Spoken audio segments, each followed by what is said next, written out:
Hello, and welcome to another episode of the Safari Rally Chat. We are just 23 days away from the Safari Rally Kenya 2024. My name is Mukami Wambora, and today we want to discuss all things rally, and specifically, the list is out. We have the list of drivers who will be taking part in this year's WRC. And as always, we have our very special guest, none other than Mushe Njiru, popularly known in the rally circles as Job Njiru. Hi. Hi, everyone. Hi, Mukami. I love the energy. Oh, You're bringing it up. For you to be a rally person, you need the vroom. It's the avgas in me.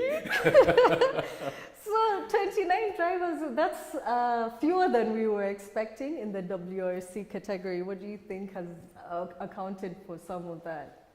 Pretty interesting. I think one factor is the number of Kenyans, I think, on the WRC category seems to have shrunk in a way. They're not as many as I thought they would be.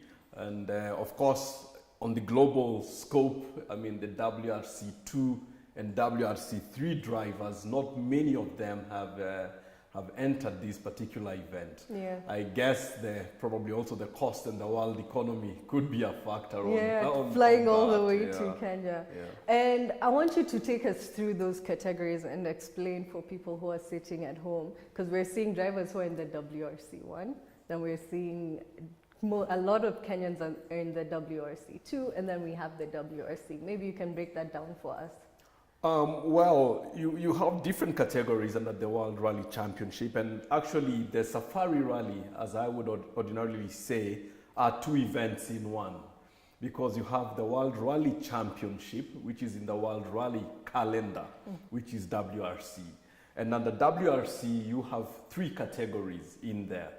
You have WRC1, which comprises mainly your manufacturers, your top manufacturers. And off air, you were talking about the hybrid and the cost of the hybrid. People need to hear this so that when they know why some drivers are saying we have to stick to WRC2 and WRC, how much are those hybrid cars? Precisely. WRC1 is what you call your priority one drivers are in that category. As at now, one of those machines, be it the Toyota Gazoo Rally Team 1, be it the Hyundai or the Ford, is no less than 141 million shillings for the unit. That is the price of the unit itself. And that's why that's the unit alone. That's the unit alone. That's You've not not the tires, factored in your tires, you're not factored fuel, in your costs, you're flying not all the way flying to over. Kenya. No. And that's why you see in that category, there are 9 drivers who are entered in that, and 3 from each manufacturer. 3 from Hyundai, 3 from Toyota, and about 3 from Ford are the ones who form the WRC1 or P1 drivers. Let's come down to WRC2, because that's where we live. As Kenyans, we're here on WRC2. WRC2 is almost now a car that used to formerly be a WRC1 and got decommissioned. Almost that's what it is. It's almost the next sort of level, and then that forms your WRC2 sort of vehicles, and which are available. Yeah. And then now you get onto your WRC3 vehicles, which are, I would say, baby entrance into WRC, your Ford, the Ford Fiestas, like what I would call it the Africa FIA stars were using.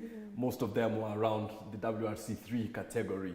So in terms of also your engine boosts and all, it's a toned down car compared to WRC1, and does not have the hybrid technology. WRC2 and WRC3 don't have the hybrid technology that you find in the WRC1 vehicles, which again pushes the price extremely high. Yeah. Basically, it's not really a fair fight. So our drivers, we'll start with Kaltundo. He's in WRC2, but he's driving a Ford Fiesta. Yes.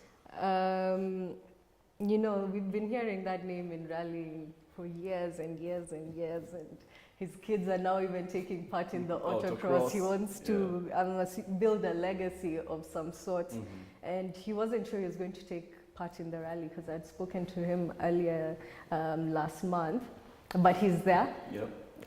I know you think very highly of him. How do you see him performing? Yeah, I think highly of Flash because of one, experience. He's a good driver. He's a champion driver several times over in different categories. He's taken part in the classics, the main rally events, international rallies. So he's good, and that's why I would bank on Flash to fly the Kenyan flag based on experience. Yeah, the nerves are in the there. nerves and all. He's in that league. He can play in that league. He's also a risk taker. I've seen him drive, and I mean he's a crazy driver. He's a crazy driver, and we just hope that the car and the mechanics around the car uphold him in this event. And he's well versed in the terrain, which gives him a good advantage. So he might not bomb out like the WRC1 people, but he knows where to go slow, where to go fast on the Kenyan terrain. Yeah. So that's a big advantage for Flash. Yeah, and he'll be with Timothy Jessup as his navigator. Oh yes, they've partnered for long, Yeah. so they have chemistry. Yeah. So it'll be a lot easier for them. Now we're looking at the Skoda Fabia Evo and the Skoda Fabia. Yes. Carl is slightly at a disadvantage when it comes to that. Does it make up for it, or he'll still be okay? I mean, he'll still be okay, because if you look at the last WRC rally, someone like Oliver Solberg, who was also in the Skoda team, was within the top 5 in the last event in Europe. So again, it can be anybody's. You can have an inferior car, but a better sort of driving approach or driving tactic that gives you the edge. So indeed, speed is one thing. Having a machine that gives you speed is one thing, but tactic and team strategy is another thing. And speaking on tactics and team strategy, next on our list is Karan Patel. He's being navigated by Tausif Khan. He'll be with the Skoda Fabia. Karan Patel has struggled a bit in the Safari Rally specifically. They didn't manage to finish due to mechanical issues. Had he finished, where do you think he would have ranked? Or now what would his expectations be for this time around? I mean, if you look at the entries that we have now, if you think of the sort of experience that he has had, in terms of rallying, being an Africa Rally champion, I mean, within the top, say, 13 or so odd positions, he shouldn't be out of that. I mean, you'd expect him to be there. However, my big sort of but and if that I see on the local drivers is the fact that a lot of them have actually entered this rally driving new machines. So when it comes to what you call seat time, the amount of time you sit and get accustomed and acclimatized to a car, they've not had ample seat time. Compared to the European drivers who are coming in, they've all driven the cars they are in over time and over different events. Even WRC1 drivers like Oit Tanak, who has now gone back to Hyundai from Ford, was in Hyundai before, so he's driven the machine before. So he's just sort of transitioned back. But you can see him also trying to get the chemistry and get the car right for him as a WRC1 driver. In the actual event. It will be difficult because for Karan, he has just gotten for Karan, he's car. just gotten the car. Yeah. For Flash, not too much also on the car that he is in, and so is said for most of the other Kenyan drivers. Yeah. Now let's speak of Saman Bora, because for him, the car he's driving now, he was trying it for the first time in last year's WCR Safari Rally. And when we spoke to him and his navigator, they were like, we're taking it easy, wanted to get used to the car, we wanted to finish. Those were their targets. But now we've seen him getting used to the car. It's a Skoda Fabia Evo, and he started winning. He's now the man on form in the KNRC, won back-to-back. Yes. So for him, what advantage does he gain from what you're saying, seat time? You still need seat time, and then Safari Rally is an animal in itself. the approach and the mindset of Safari Rally is not the same approach or mindset that you put on a Kenyan National Rally Championship. Give me some of the differences. Safari Rally is the equivalent of 3 rallies. I think that's the rally chopper just checking my route here. This Safari Rally is the equivalent of 3 KNRCs put together in terms of time, cost, and just the effort around that. Back to back. Yeah, back to back, yeah, over the 3 days, 4 days spread together. So you could be very good in a KNRC, which is a short event, X number of kilometers. Safari Rally is endurance. You can imagine the pressure that you're going through on a daily basis. If you don't have that mindset yet, or you're not prepared or prepped up right from the head to the car preparation, you can be good in all other events, but that one gets you. And rally is won at preparation.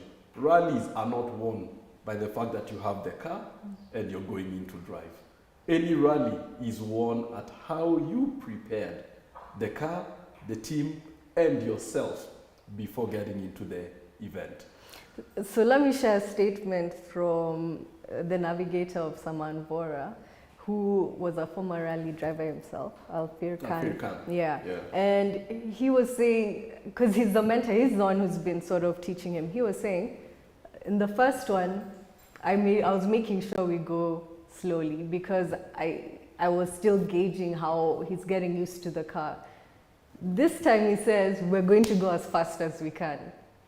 And that is exciting to hear that from Alfie. I've raced with Alfie Khan, and he was a driver. He's pretty good, and he's stable hands. A lot of it, especially for the young upcoming also drivers, heavily dependent on the navigator also. It's for the navigator to know when do I call certain pace notes, when do I slow down my driver.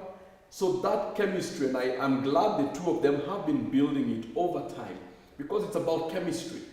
To understand, look, this guy, he's getting a bit erratic. Yeah. His lines are not as clean as they should be.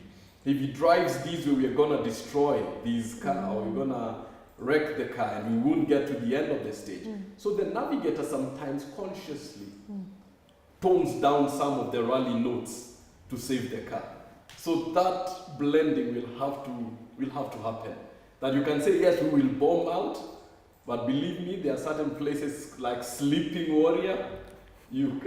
However hard you want to bomb out, unless you have trucks of spare parts waiting for you. You have to slow down. And that marks the difference. Sleeping Warrior will slow you down in itself. It comes awake during rally time.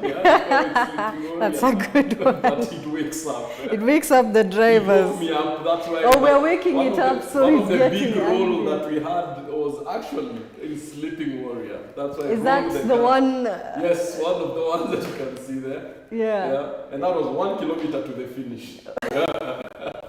So not only is it embarrassing, but it's painful. But There's an added. It's painful. For you, when you were taking part in the rallies, was there any wet rallies at that period? Did you actually get the opportunity to experience a wet rally? One of my first, it was not under WRC, but it was Safari Rally. Was actually a wet rally. It start from Thika to and that was when Makuyu. it was in Easter. Yes, and I mean it was fun. It was crazy. It was enjoyable. You need another skill for you to do a wet rally. Yeah. And that's why we pray the heavens just open up in Naivasha at some point.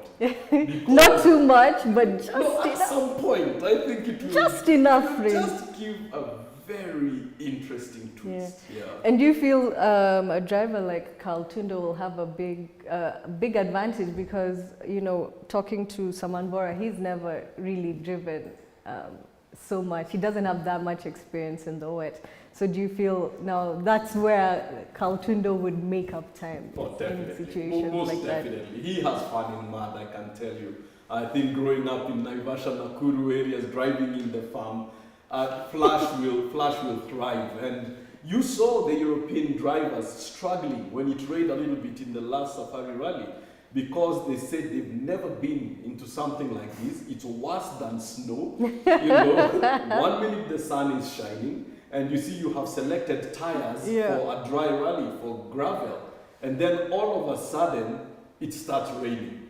You don't have the right tires, your car behaves differently, absolutely no control of your car. And that's the excitement, you know, for us spectators. That's what we want to see. Yeah. We want to see people being pushed. The car, you know, going south, drifting. and the road is here. You know, that's We want the joy. to see the joy. drifts. Yeah. So we continue going down the list. We have Akif Virani, who will also be driving in the WRC2. And he is going to be navigated by Zahir Shah. Yeah. For him, where do you think he gauges? Is this now just become, he loves the Safari Rally, I'll keep racing in the Safari. He loves the rally, he wants to come into the rally, but I don't expect any big push. I think for him, he'll be pushing for a finish. He'll be pushing for a finish, and pushing for people to make mistakes so that you climb up the ladder. So I don't expect fireworks or big dynamics out of that. For him, it's just more of that nostalgia, being able to take part. I'm in the rally, I've got the car, so I'll take part. But in terms of challenging, the big challenge, you say, for let me take on the big boys. No, not really. And I think he'll also be pushing mainly for points also for the KNRC. Because by also taking part in the WRC category, you get points for the Kenya National Rally Championship. And it's almost double points. So. And I'm assuming if you finish and you get a lot of points, it can spare you taking part in some of the a few more events, exactly. Because in a rally where you would have gotten 5 points or 8 points, you come into the WRC, you finish at a commendable position, you take, say, about 20 points. Already, you'll find, like I think last year, there's some people who did almost 3 events and they're already on the top, at the top of the league. So they can now choose which one to take part in. Now, let's talk about Hamza Anwar, because he's coming in, he'll be in the WRC. He's being navigated by Adnan Din. He'll be driving a Ford Fiesta Rally 3. For Hamza, he's one of the only few young drivers from last year that we're seeing this year. What do you feel will be his target? I think Hamza will be chasing a commendable finish. I think he'll try and push a bit. I see a bit of competition between Hamza and Saman, because these are really sort of the youngsters that we have. So there'll be a bit of good competition around that. Hamza, also a very good driver, having come, I mean, his pedigree, he's come from a family of drivers, with his father Assad being one of the top drivers in this country, his uncle Azza Anwar being a veteran of rallying in this country. So he has the pedigree. He has the pedigree. His cousin Shaza Anwar, surprisingly, I navigated Shaza Anwar for 1 season, and we were the best crew in the country with 100% rally finish with Shaza, having built our own car. So Hamza has grown through sort of that system, and he has people around him who also, I think, good advisors in terms of rallying, having taken part in various events in the past. And as a youngster, he's proven himself. I mean, even when he was out there representing the FIA, the youngsters, he did commendably well, out there in a new car. So it will be good to see what he brings to the table. So for Hamza Anwar and also for Karan Patel, they both didn't manage to finish last year's rally because of mechanical issues. As a driver or as a navigator, I don't know if you've had a similar experience. You're talking to us about, actually, you didn't manage to finish that stage. Your mindset coming into this rally, how will they be affected with the fact that they didn't complete last year's rally this year? Is it something, like, how will they be affected by that? You see, for you to perform well in any event, sometimes you have to forget what your past gremlins Wow. Because if you go with that sort of notion of, then sometimes it will either dim your speed or your commitment, yeah, on the race day. You have to go in with the confidence that your team has done the best. And your mechanics and the technical team need to assure you that they have given you a good vehicle for you to compete. And that they are ready for you. And you know that you have parts, you have everything ready should anything happen to you. If you go with that mindset, then you will go in and you will commit. The problem that we faced, especially some of us, where you're coming in on low budget and you name it, you're driving, but in your head you're saying, wait a minute, Don't I only hit have that one stone. shock now left in service. Yeah? If I mess this thing, I'm done in this competition. So you preserve your energies and you're like, okay, let's make sure we finish the safari. You just be more careful. Yeah, let's protect Jinaletu that we didn't conk out at some point. So that's how you drive through. But when you know your car has been prepared well, you know you have the requisite spare parts and the team supporting you, then you go in with full commitment. Okay. Yeah. So we also now have the last category, the NR4. Maybe you can just break that down for us, kidogo. I mean, really, the NR4 is more like the KNRC, really, but they have entered the WRC category so that they score WRC points. But in effect, that category would almost ideally be phased out, yeah? Because these are now your Mitsubishi Evolution 10s. Yeah? Most of them, I think, are almost about Evolution 10s, and there could be about 5 of them. Yeah, so they will score those at that's the national category. Yeah? And interestingly, there are, I think, 2 Italian teams that have come in with Evo 10s that we've not seen them running in these circuits. Yes. So we have, let me just at the end of their brothers or they're related somewhat. So we have Francesco Garosci and Riccardo Garosci. Exactly. Yeah. So we've not seen them in this part of the world. It's my first time actually to hear about them. But it will be good to see what are they bringing to the table in terms of the Mitsubishi Evolution 10. Because the person we knew a lot who would take part in the Evo 10s is the Italian Piero Cannobio, who is not, I think, in the WRC this time round. I don't know whether they'll be there on the KNRC. But it will be good to see how do they perform with the Evos against other teams. Yeah. And it's a stable car. It's a very good car if you ask me. Yeah. We'll make sure we find these Italian brothers so that we can know, is it seeing the giraffes on the road when the drivers were driving, they're like, I want some of that. Out of it. Yeah. So for that we have Mikhail Sechania, Minesh Rathod and Andrew Muiruri who will be leading us. I think all have experience in the Safari Rally as well. Yeah. What are some of their targets for them? When I look at someone like Nikhil Sachania, I think he's benefited from a very good sponsorship from KCB. Nikhil and Karan actually are flying the same colors, and Nikhil is He's been winning. He has really been, upping his pace, mastered the car, really doing well, very consistent also, And seeing that it's again someone who's able differently, the mechanism of his car is also very, very different, but very commendable to see that he's brought in several finishes and very commendable positions. And I think that's what he wants to bring to the table, a very good finish.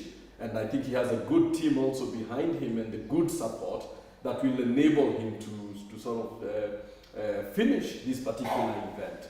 For Muiruri and the rest, I don't know who's backing them up again, because remember it goes back to your sponsorship. Yeah. Who's sponsoring you? I think Muiruri is with Betika, as is Carl Tundo. Yeah, I'm not sure about Minesh Rathod. So again, it goes into that preparation. And then what funds are available for parts, and are you able to go in and commit? Yeah, I can't believe we're already run out of time. But I feel like just to mention at least, we have a East African brother who's also coming in, Yasin Nasser. Yes, Tanzanian and Ugandan champion. Yeah. He'll be in the WRC2.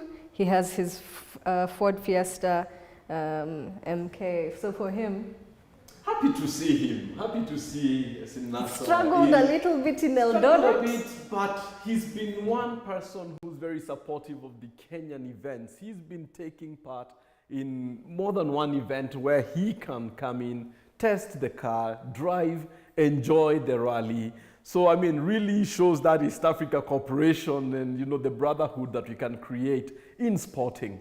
And it is what Mukami would wish to see more of, that we have an event, a rally that attracts more of the drivers from, outside of the country. In that exactly, in the continent, Your Rwanda drivers, Burundi, We hope to see them, You never know, we might see them maybe in the Kenya National Rally Championship. Yeah. The entries are still open, so we don't know who's going to be there. There could be a couple of surprises in there, so let's wait and see. We're sending a message to our Rwandan and Burundian. Welcome. And lastly, let's tie it all up with a bow. Mm-hmm. Your overall prediction of the hybrid WRC1 cars. How do you see that race swinging? Oh man, you're throwing me under the bus on this. You want me to start pronouncing who my team is? Will be very interesting to see. The last rally, not in Kenya, I think it was Sweden, Toyota struggled. I think for the first time the podium was shared by 3 different teams. Hyundai won, Toyota 2, Ford 3. Then next is Kenya now. Everyone wants to really come in and showcase the best they have.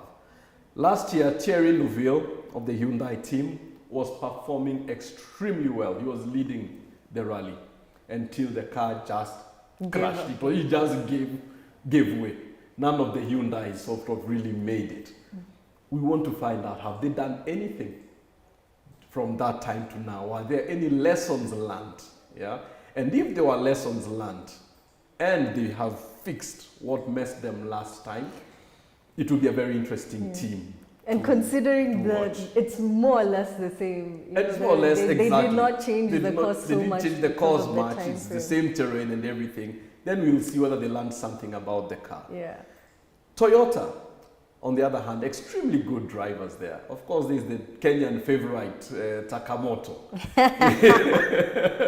He's there. Elvin Evans has been really blistering over the last season and this season. Again, also experience. And experience. So if the car holds, and he's chasing for the championship points right now. It's between him, really, and Thierry. It will be again another interesting twist to see. Well. And then the Ford, fantastic machine, but I don't know what happens to the Ford when it comes here. When it comes to Kenya, maybe they figured out a few tricks in the last rally, but we'll wait to see. It will be open. I've noticed you've not actually said who you think will win, but I'll forgive you for now. You've told us over the top, but you've not said next week, because we'll be here. Fingers are crossed. I'll tell you my little secrets. It's just waiting for the time to run down, but it's okay. One of the Kenyans. But we'll forgive you. Thank you so much for being with us. Much appreciated. That's all the time we have here at the Safari Rally Chat, but we'll be back again next week. Make sure you tune in and we will have you back. My name is Mukami Wambora. Until next time, ciao. Right here.